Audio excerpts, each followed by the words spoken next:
Yo, what's up, everyone? Back for this Wednesday 11-game slate. A monster slate tonight.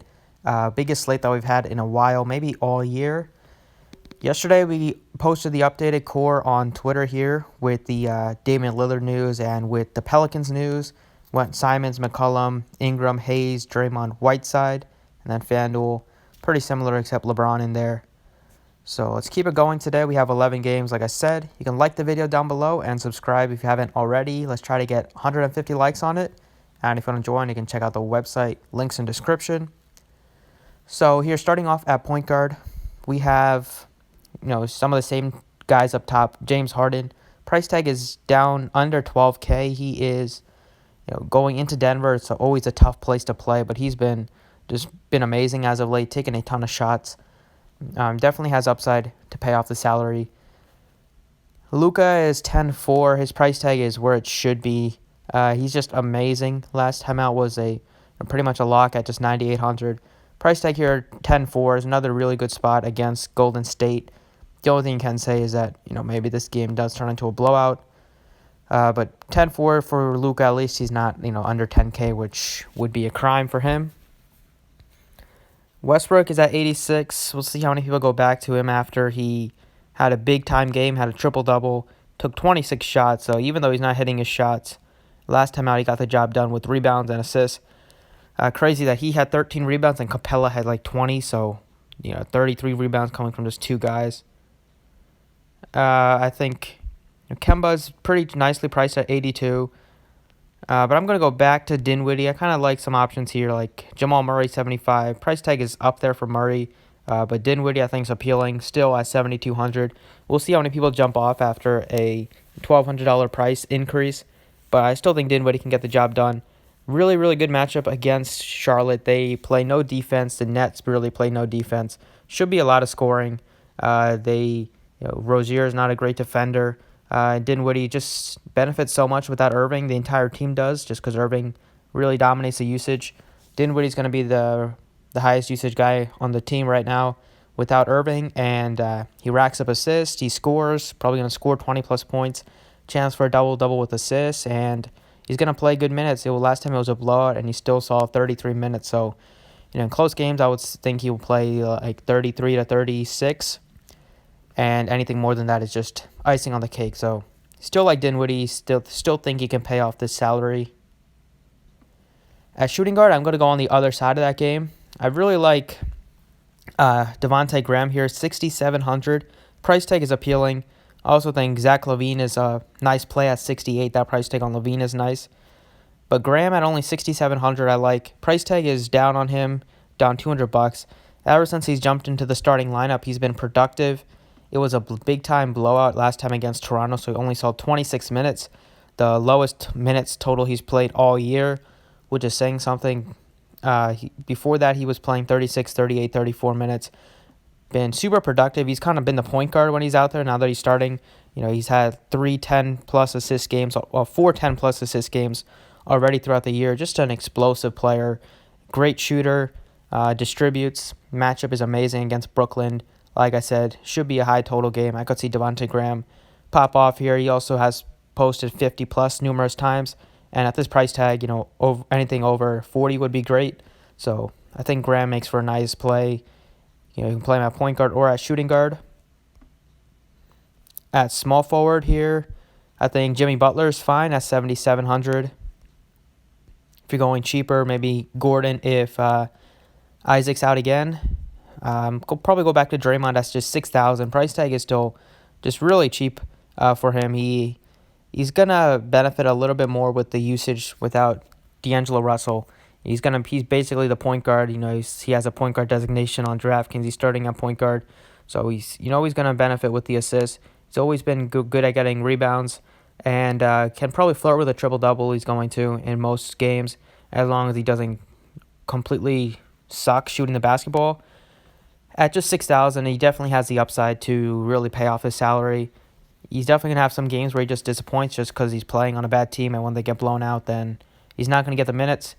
But here against Dallas, they've been pretty bad against power forwards, and Draymond Green I think will benefit just because he's going to play good minutes as long as the game is competitive and just will do everything out there on the court. So you always like to get those type of players. Definitely the opposite of a scoring-dependent player. Power forward here, without Tristan Thompson, I'm gravitating towards Kevin Love. Early in the season, Kevin Love was grabbing a ton of rebounds, 17, 20, 16, 13, 18. And I think without Tristan Thompson, he's going to go back to those huge rebounding totals. Last time out, the Cavaliers got absolutely destroyed on the boards against the Knicks. This time they're facing Miami. I think Love is gonna have a big time game here, especially rebounding, because they're gonna start Zizic to defend Adebayo. So the four that he's probably gonna be matched up against, the four of the Miami Heat, they kind of rotate. Maybe it'll be Myers Leonard for a few minutes. He starts sometimes, but there's not really a guy that can match up to Kevin Love on the team, just because if you have Adebayo guarded by Zizic, Kevin Love has an exploitable matchup, whoever he faces. So at 7,400 for a guy that will get a bunch more rebounding opportunities, we'll probably play some center as well. 50-plus point upside, like Kevin Love here. Was dealing with a little bit of a back injury. He got the day off, but he seems fine. It looks like it was just like a bruise or something. At center here, I am liking a couple options. Jokic is at 84. He's always appealing at that price tag.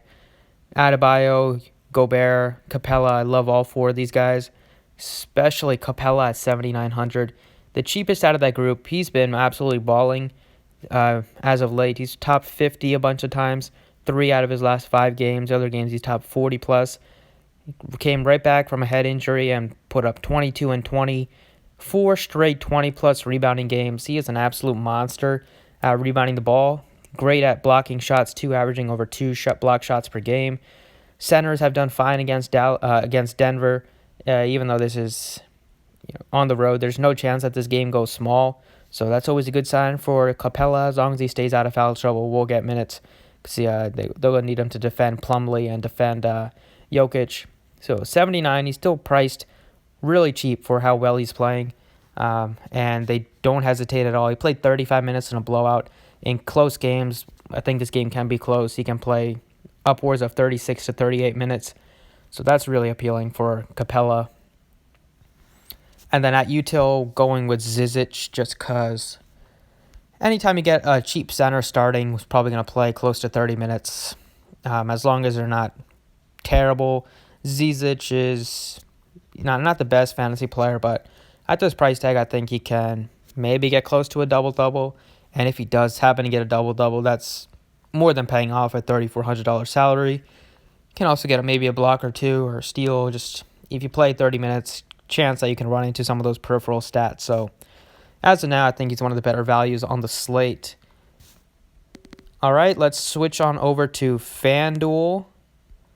Fanduel, we have some of the same tournaments as usual. $6 one here. At point guard on Fanduel, I want to talk about Patty Mills. I like Patty Mills, $3,600. He's really cheap. He's up and down at times, but the reason I'm going to Patty Mills here is Derek White is out for this game. So with the White out and with DeJounte Murray still on his 24-minute limit, you're going to get quite a bit of minutes for Patty Mills backing up DeJounte Murray. So I expect him and Murray to play about 24 to 20. Murray's going to play his 24. Patty Mills can play 26 minutes, around 26 minutes in this one. He played 26 with Derek White playing 12 in the last game. So, without Derek White, there's need for a ball handler coming off the bench. He also does play shooting guard as well. At 3,600, I think he can be one of the better values on the slate, because if he is playing well, then he can get you high 20s fantasy points and maybe low 30s depending on how many minutes he gets. And it's a favorable matchup against the Wizards, especially against point guards against Wizards, defended by Isaiah Thomas. They have just been crushing it all year. This entire Wizards team is terrible defensively, so I got to like Patty Mills just as a source of salary relief. At shooting guard, going back to the 2 guys that I had on Draftkings, Spencer Dinwiddie, 7,300. Same deal. You can pop off for 50 fantasy points. Just going to see good minutes.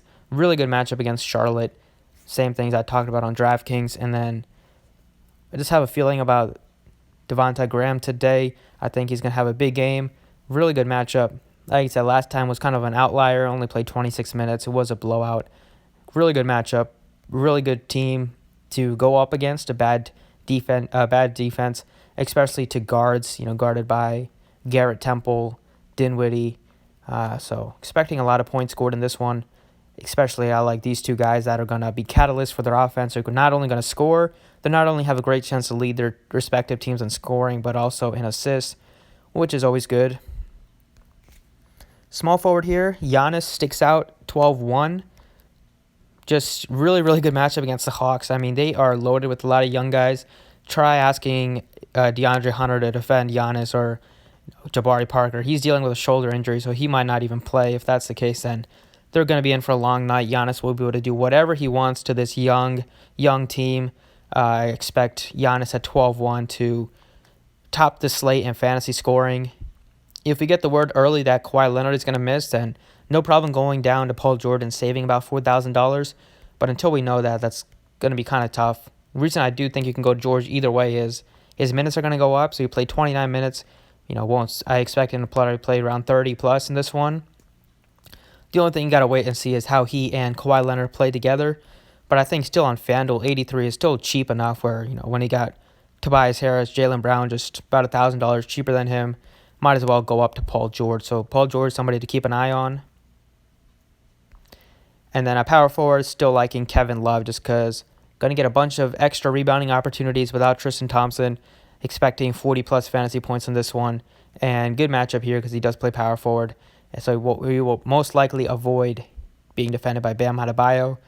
So that'll open up a lot for him just because, the Heat have struggled against power forwards this year just because they don't have – that's the one position they don't have a lot of size at. They do play Leonard there, but he's not going to play a lot of minutes. So that's what I'm liking for FanDuel. This is what I like for DraftKings. Thanks for watching. I appreciate it. You can like the video if you enjoyed, and good luck on this Wednesday slate.